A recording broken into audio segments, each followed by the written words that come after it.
Ежегодно Центральный парк посещает 42 миллиона туристов. Количество деревьев здесь больше 18 тысяч. Количество арок и мостов 36. Протяженность всех дорожек около 93 километров. В парке есть 7 водоемов, включая озера и пруды, 21 детская площадка, есть спортивные площадки, теннисные корты, а также здесь проживает около 200 видов птиц и диких животных. В общем, статистика очень интересная. Я думаю, что ни для кого не секрет, что Нью-Йорк является самым киношным городом, потому что мы все видели его в фильмах с самого детства. И огромное количество мест в этом городе, которые люди, даже никогда не бывавшие в Нью-Йорке, знают. Даунтаун, бизнес-центр, Бруклин-Бридж, Empire State Building, Таймс-сквер и, конечно же, Центральный парк. Все мы его видели в фильмах, в сериалах, в мультфильмах даже он присутствует. Сегодня в этом видео я расскажу про место, в котором я провожу достаточно много времени в силу своей работы. А работаю я фотографом. И очень часто я провожу свои съемки в Центральном парке, потому что здесь очень много уникальных и интересных мест, где фотограф может применить все свои знания и умения. Поэтому в этом видео я покажу вам Центральный парк так, как вижу его я, так как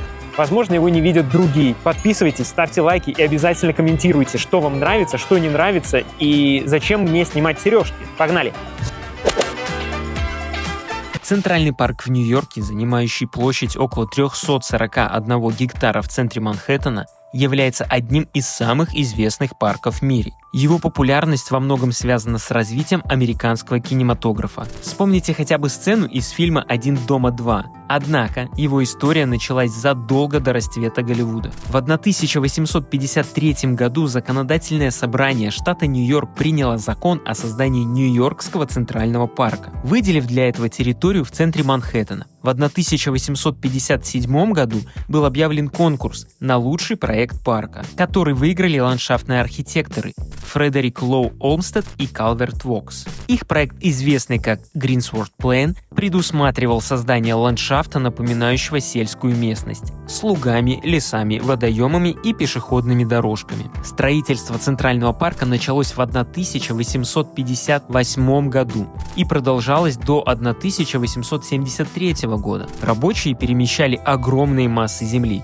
строили мосты и туннели, высаживали тысячи деревьев и кустарников. Особое внимание уделялось созданию искусственных водоемов и прудов, таких как озеро в южной части парка и пруд в его северной части. Границы парка остаются неизменными с момента его основания. Он расположен между 59-й улицей на юге, 110-й улицей на севере, 5-й авеню на востоке и 8-й авеню на западе.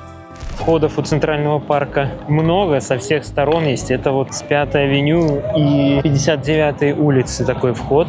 Здесь можно и велосипеды взять. Я думаю, что основная масса туристов именно с 5-й авеню сюда заходит. Обязательный атрибут Центрального парка – это торговцы, которые продают картинки, фотографии, ну и всякую ерунду, всякие вот плакаты, которые активно покупают туристы. На самом деле я даже не представляю, куда эту штуку можно повесить, но они здесь их активно продают.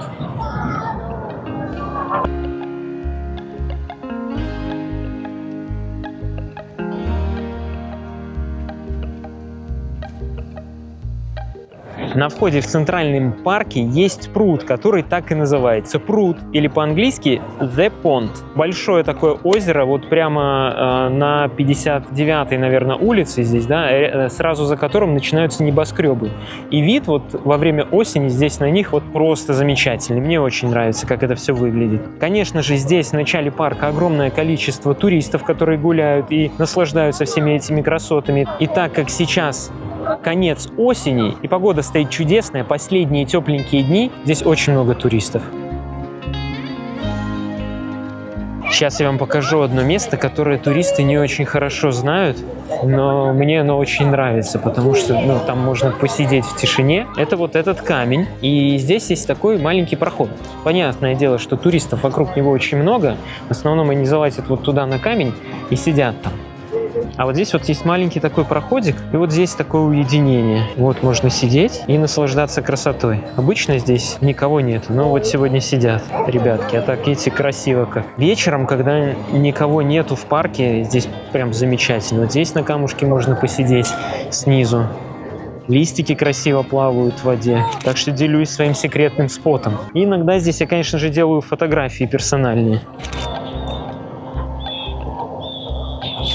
Позади меня вот здесь вот находится Gapstone Bridge. Это один из старейших мостов Центрального парка, который был построен в 1866 году. И этот мост, он вот такой арочкой сделан. На нем красивые виды как в одну сторону, так и в другую. И с него красивые виды вот сюда на гостиницу Плаза и вообще на вот этот вот пруд. Вообще здесь очень много фотосъемок делают вот отсюда туда. Часто я здесь фотографирую предложения. Вид прикольный получается. Там, кстати, сзади еще небоскреб один строит. Он прям торчит посередине со своими экранами оранжевого цвета. Даже приходилось удалять его на фотографиях. И вот здесь позади меня несколько фотосъемок прямо сейчас происходит, потому что время режимное, скажем так, золотой час, когда в теньке вот это вот все красиво тут может рисоваться. Одно из таких культовых мест Центрального парка, вот этот вот мостик.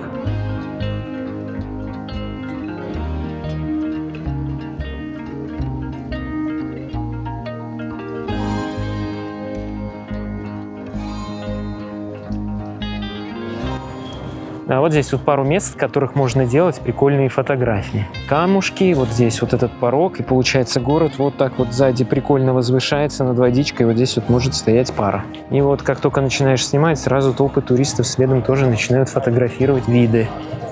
Вообще в Центральном парке очень много всяких укромных мест, до которых не доходят туристы, и из которых открываются очень интересные виды на город и на парк. Если вы любопытны и пытаетесь изучать город, ходить гулять, изучать Центральный парк, то вам будет интересно. Сейчас я пришел на такую точку. Обратная сторона Gapstone Bridge. Вот так вот у нас выглядит Gapstone Bridge.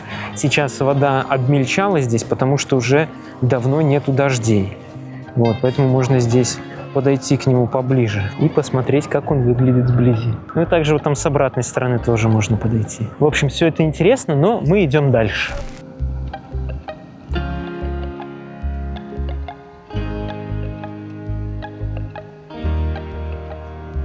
В Центральном парке есть каток. Сейчас на улице 1 ноября. Температура за бортом 23 градуса где-то, да? А там уже залили лед, и люди уже катаются. Но при этом там сверху такое озеро небольшое. Коньки сантиметра на 2 утопают в воде. Если упадешь, то будешь реально мокрый. Конечно, при такой температуре, возможно, и высохнешь быстрее, но, тем не менее, вот такие чудеса в Центральном парке. Летом здесь обычно корты теннисные, даже не столько теннисные, сколько здесь играют в пиклбол. Это такое модное направление, это типа тенниса, только шарик другой, сетки другие, корт поменьше. Короче, такой дворовый большой теннис. И вот здесь вот, начиная от катка, если идти вверх, есть очень прикольный спот, который я часто использую в фотосъемках. Сейчас я вам его покажу. Это не туристическая тропа, скажем так, и на нее нужно знать выход, но оттуда реально получаются очень прикольные фотки, особенно летом, когда сверху есть зеленая листва. Во-первых, вот здесь есть огромный камень, опять же, по которому очень любят лазить дети и туристы. Оттуда тоже прикольный вид открывается сверху, но вот здесь вот тропинка рядышком, и с нее гораздо прикольнее делать фоточки. Вот это вот здесь под деревом. Если перевернуть вертикально, то прям очень прикольно с землей на фокусное миллиметров 50. Вот где-то здесь вот этот кадр, и когда на этом дереве вот сбоку, вот на этом дереве, когда есть листья, прям мне очень нравится здесь пары фотографировать. Вот там вот можете видеть, да, вот этот камень, на который я говорил снизу. Вот очень красивый тоже вид на город с деревьями и на Центральный парк. И там всегда огромное количество туристов, и это одна из точек туристического маршрута. Как бы город и природа, которые существуют вместе. И на фотографиях это выглядит прикольно. Но я сюда люблю приходить пораньше, часиков 6-7 утра, и тогда здесь без проблем можно сделать фотки хорошие. И солнце светит не оттуда, со спины, а наоборот, в лицо или даже там еще за деревьями, пока вообще мягкий свет получается. Это туристическое место, но оно очень хорошее для прикольных фотографий вот таких вот микса города и Центрального парка. Вот здесь есть еще одно такое нетуристическое место, с которого я тоже делаю иногда фотографии. Вот тут вот деревья эти и гостиница на заднем плане. Вот эта вот часть. И осенью, когда листья опадают вот в эту сторону, где солнышко сейчас заходит, тоже прикольный вид получается. Вот такая красота у нас тут в Нью-Йорке.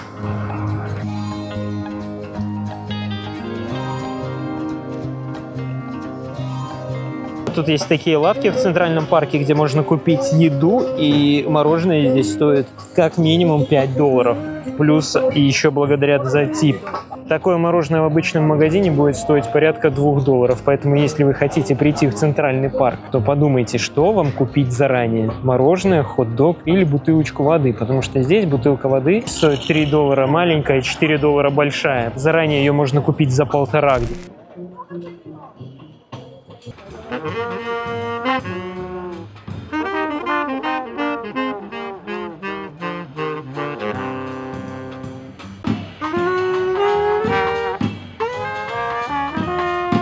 Обязательная часть Центрального парка – это музыканты, которые в хорошую летнюю погоду или даже осеннюю стоят и играют. Зимой, честно говоря, я не часто встречаю здесь музыкантов, особенно под открытым небом. Ну, где-нибудь вот на беседе там сидит 100% кто-нибудь и играет. А вот такие джазовые квартеты можно найти в разных местах. Есть одно место, где на протяжении всего дня играют музыканты. Я надеюсь, что я смогу дойти до него и покажу вам его тоже. И здесь огромное количество зрителей, которые просто сидят и кайфуют, просто чилят.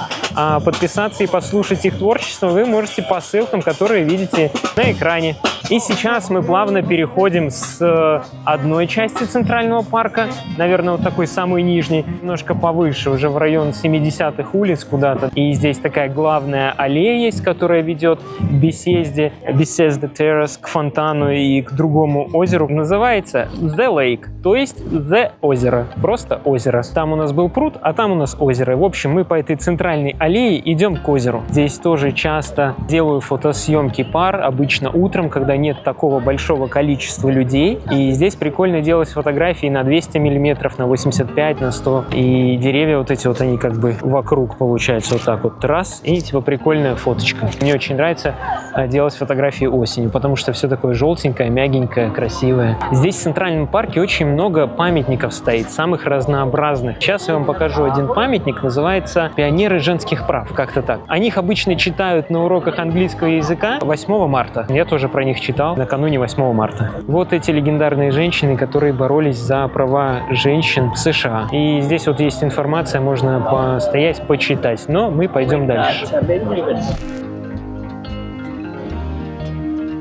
Это вот самый центр этой аллеи, скажем так, такая площадь небольшая, где находится такая вот ротонда, или как это назвать, сцена, наверное. Ну, туда тоже можно зайти сфотографироваться, если очень хочется. Это очень хороший спот, который можно использовать в фотографиях. Если подойти к этой бетонной сцене, сбоку от нее, справа и слева, есть лестницы, по которым можно подняться, и там прикольная такая парковая зона есть. Я не знаю, почему они прикрыли здесь ее заборами, возможно, ремонт какой-то. Вот там, короче, такой парк, и там такие деревянные навесы, на которых деревья растут. Но, видимо, эти навесы уже сгнили, поэтому они и закрыли этот вход сюда. А вот это вот место, которое я пытался туда зайти с той стороны, оно, блин, реально очень красивое. То есть, если будет возможность, если здесь будет открыто, обязательно придите, посмотрите, как это выглядит. Такая терраса с деревьями сверху. Советую, очень рекомендую. Надеюсь, его скоро откроют.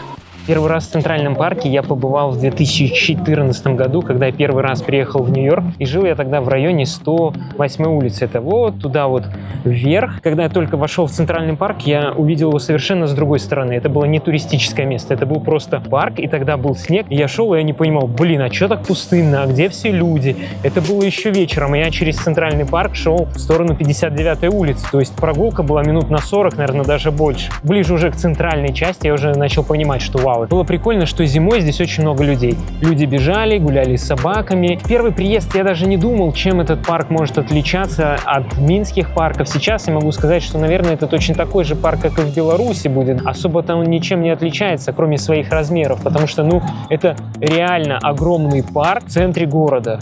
И здесь есть такие места, где ты не слышишь вообще города, ты просто в лесу. Там птицы, белки, там совы есть, и очень мало людей. То есть туристы туда точно не доходят, местные там точно гуляют, и это очень прикольно. Я там даже кормил птиц с рук. За 3 года, пока я здесь, в США, я не вижу каких-то глобальных изменений в Центральном парке, но какие-то зоны закрывали на реставрацию. Например, Боу-Бридж был закрыт весной и летом, по-моему, ну, месяца 4 он был закрыт. После этого его вернули к жизни, его отреставрировали, и теперь он выглядит очень хорошо. Там меняли настил и сделали новый. Периодически здесь везде ведутся какие-то работы, облагораживания. ухаживают, поддерживают, чтобы он в чистоте был, в порядке. Сейчас появились таблички в парке, которые призывают относиться с уважением к парку и к труду, и относиться к нему как к своему заднему двору. А за то время, пока я пребываю в США, я-то точно изменился. Если вы хотите следить за этими изменениями и что происходит в моей жизни, если вам интересно узнать какие-то новости, какие-то лайфхаки, то добро пожаловать в мой телеграм-канал. Ссылку на него вы найдете в первом закрепленном комментарии.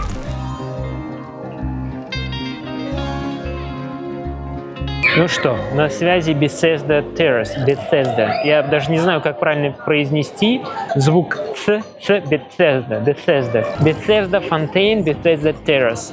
Вот это вот терраса, вот эти вот арки. Одно, наверное, из самых популярных мест в Центральном парке. И я здесь сделал огромное количество фотосессий. И иногда даже фотографирую предложения. Но парни стесняются здесь делать предложения, потому что здесь очень людное место. Тут всегда огромное количество туристов. Кроме одного момента. Рано утром на рассвете здесь нет никого, и этот первый час, там, до 7 утра, до 8 утра. Это идеальное место для фотосессий. Споты здесь для фотосъемок. Вот лестницы, арки, фонтан очень прикольный, и там с той стороны озеро. Есть определенные углы, с которых парк просто смотрится по-другому.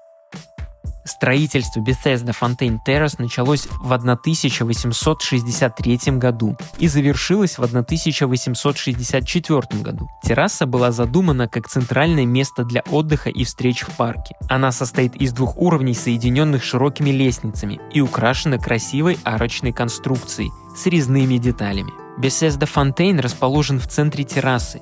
Был он установлен в 1873 году. Проект фонтана создала Эмма Стеббинс, став первой женщиной, получившей заказ на создание крупного общественного памятника в Нью-Йорке. В центре фонтана находится скульптура «Ангел воды», символизирующий чистоту и исцеление. Очень много людей здесь, очень много фотографов здесь. Здесь продают какие-то фотографии, еду, воду. Музыканты играют тоже здесь. Сейчас покажу необычный ракурс на Bethesda Terrace, откуда можно взглянуть просто под другим углом. То, на что туристы не обращают внимания, а мне очень нравится. Ну и вот эта вот точка, откуда только что ушел парень. Мне нравится вид на Bethesda Terrace именно отсюда. Очень выглядит монументально. Красиво, правда? Наверное, в топ-10 я бы внес это место как место обязательное к просмотру, но рано утром.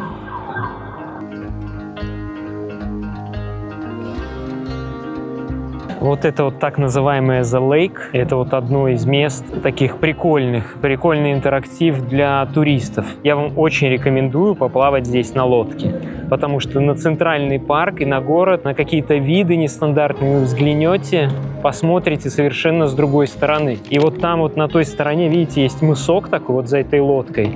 Туда тоже обязательно нужно сходить, потому что Bethesda Terrace открывается с другой стороны. Это совершенно другой потрясный вид. И вот этот вот ресторанчик здесь, который находится, Boat House называется, лодочный дом. Там цены невысокие, можно за $14, по-моему, съесть сэндвич, выпить пиво, коктейль какой-нибудь и насладиться видом, отдохнуть в жаркие летние знойные дни. Очень хорошее место, тоже рекомендую. Да, и, кстати, там тоже есть еще туалет, это очень важно. Он бесплатный.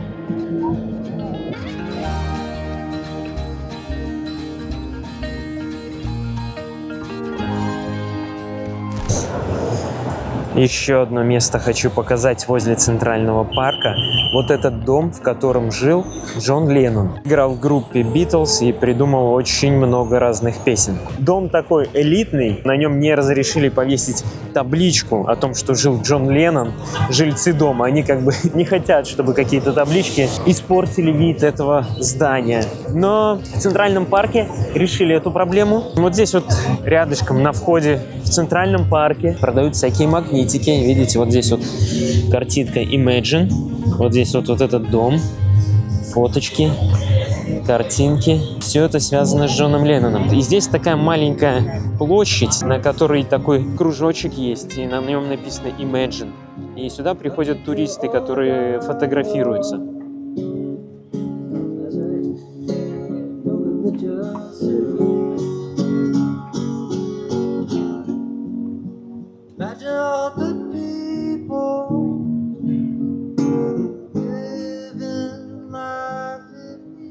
На этой точке играют музыканты. Играют в основном песни группы Битлз и Джона Леннона, и они здесь играют на протяжении всего дня. То есть один уходит, другой приходит, и у них есть очередь. Поэтому в этой точке музыка всегда играет. Прямо сейчас я нахожусь на Боу-Бридж. Огромное количество людей вокруг меня. Выждать момент, когда никого не будет, и сфотографировать вот с этими вот бетонными перилами достаточно сложно, но возможно. Это популярное место для фотосъемок. Наверное, оно распиаренное, поэтому люди любят сюда приходить фотографироваться. Он пересекает озеро The Lake и привлекает множество туристов и местных жителей. Боу-Бридж был построен из чугуна, что делает его вторым по длине чугунным мостом в Соединенных Штатах. Деревянные элементы моста выполнены из тропической древесины, известной своей долговечностью и устойчивостью к воздействию внешней среды. Мост был так назван из-за своей формы, напоминающей лук. Боу в переводе с английского – это лук. Мост украшен изящными перилами и декоративными элементами в стиле готического возрождения. Его длина составляет 87 футов. Это около 27 метров. Он был закрыт на реконструкцию, здесь меняли пол, и сейчас вот сделали новый настил, и он очень крутой, потому что раньше, тут можно было ноги сломать, когда по нему ходил. Где-то полгода он был закрыт. Осенью он особенно хорош здесь, в окружении вот этих разноцветных деревьев, потому что летом просто зелень, и вот от этого большого дерева здесь просто все зеленое.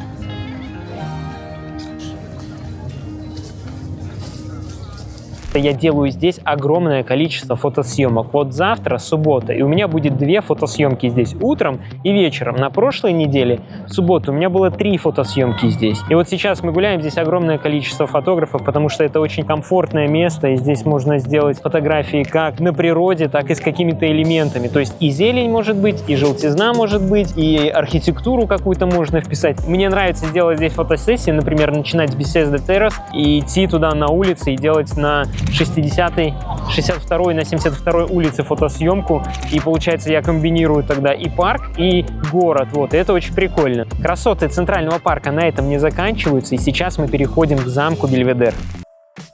Замок Бельведер был построен по проекту одного из главных архитекторов парка Калверта Вокса и его коллеги Джейкоба Врей Молда. Они спроектировали замок как декоративное строение и видовую площадку, дополняющую естественную красоту окружающего ландшафта. Замок, построенный в стиле викторианской готики и сочетающий элементы различных архитектурных стилей, расположен на вершине Виста Рок, одной из самых высоких точек в Центральном парке. Именно отсюда открывается захватывающий вид на парк. Первоначально замок служил исключительно украшением и как смотровая площадка. В 1919 году Национальная метеорологическая служба установила в замке метеостанцию, которая собирала данные о погоде в Нью-Йорке. Станция действовала до середины 20 века, а в 60-е годы замок пришел в упадок и был закрыт для публики из-за плохого состояния. В 1983 году была проведена масштабная реставрация замка Бельведер, и он вновь открылся для посетителей. Сегодня замок является одной из главных достопримечательностей Центрального парка и является домом для обсерватории Генри Люса,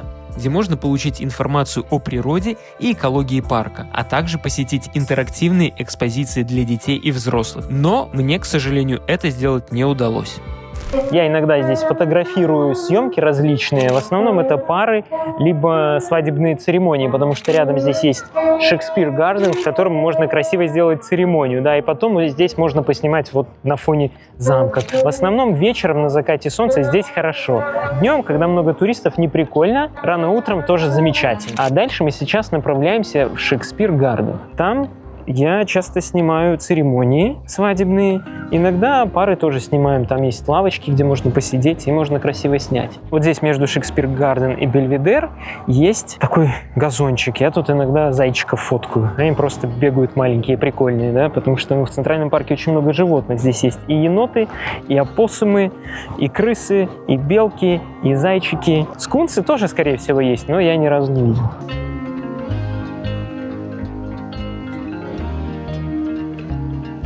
В общем, пришел я к Шекспир Гарден, и знаете, что осознал? Во-первых, театр здесь закрыт, по которому я хотел рассказать, я об этом совершенно забыл, тут идет реставрация. А Шекспир Гарден, его нет смысла показывать осенью, потому что здесь вообще никакие цветы не цветут. По весне здесь красота, цветики расцветают. Сейчас Такое. Выглядит это все сейчас скучновато, и всей красоты здесь невозможно показать.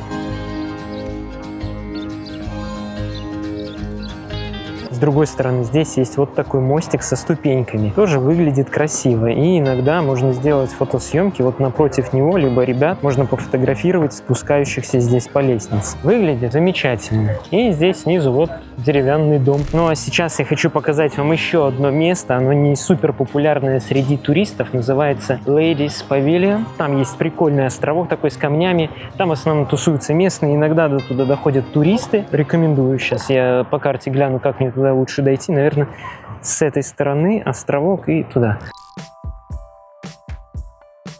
Ladies Pavilion – изящная металлическая беседка, расположенная на западном берегу озера. Построенный в 1871 году, павильон изначально служил укрытием для людей, которые ждали амнибусы. В то время они курсировали по Центральному парку. В 1912 году павильон был перемещен на его нынешнее место – западный берег озера. На новом месте он начал служить укрытием для посетителей, наслаждающихся видами на озеро и окружающий ландшафт. Павильон выполнен в стиле викторианской готики с ажурными металлическими конструкциями и декоративными элементами, характерными для архитектуры конца XIX века.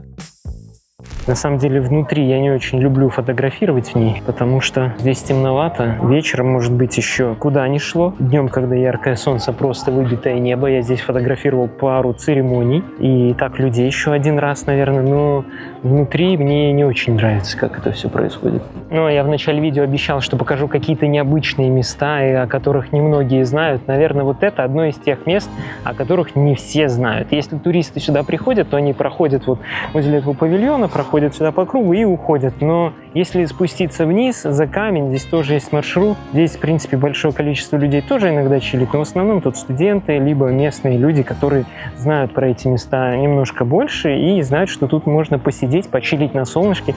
Особенно вечером здесь офигенные виды, офигенные закаты, трава, лавочка здесь есть. Очень прикольное место. И если вы собираетесь туристом быть в Нью-Йорке и гулять по Центральному парку, то я обязательно рекомендую вам прийти сюда.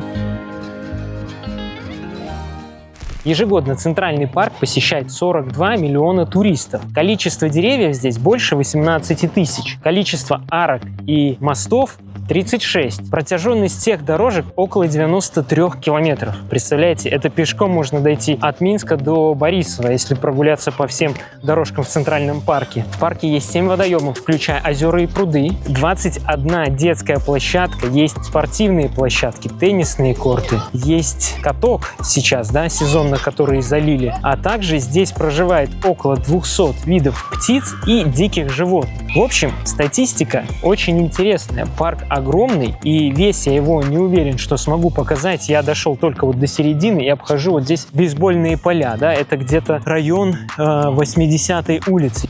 По поводу преступности в Центральном парке. На самом деле, сколько раз я был уже в Центральном парке и даже был достаточно поздно, я не чувствую себя здесь вне безопасности. То есть здесь достаточно безопасно. Здесь нет бомжей, здесь нет огромного количества психов, полиция где-то ездит иногда. Так, и сейчас я немного сверну с дороги, чтобы показать вам одну интересную вещь. То есть к ней есть тропинки, но я решил срезать через кусты. Сейчас покажу. Вот, если вот здесь вот выходить, то здесь есть такое большое озеро, самое огромное в Центральном парке. Называется оно Джаклин Кеннеди Озисис Резервуар. Раньше это озеро было частью системы водоснабжения Нью-Йорка питьевой водой, вокруг которого сделана беговая дорожка. И здесь огромное количество людей, естественно, просто бегают по этой дорожке. Эта часть парка вообще чисто такая локальная, туристов здесь очень мало. Вот здесь вот выше, там 80-е улицы, 90-е, реально Центральный парк, которым должен быть Центральный парк без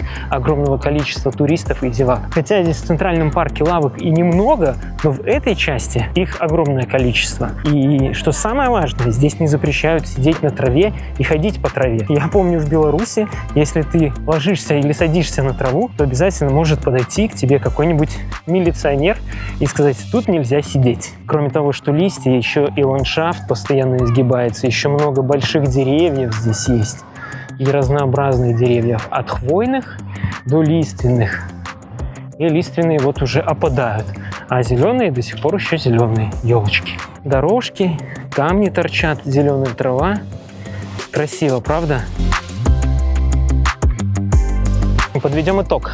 Центральный парк – это отличное место как для туристов, так и для локальных жителей, где можно просто погулять, выгулять собаку, детей, заниматься спортом или просто чилить, слушать музыку и все остальное. Если вы турист, то обязательно посетите все те места, которые я показал в начале. Если хотите чуть-чуть больше, то пройдитесь через весь парк насквозь.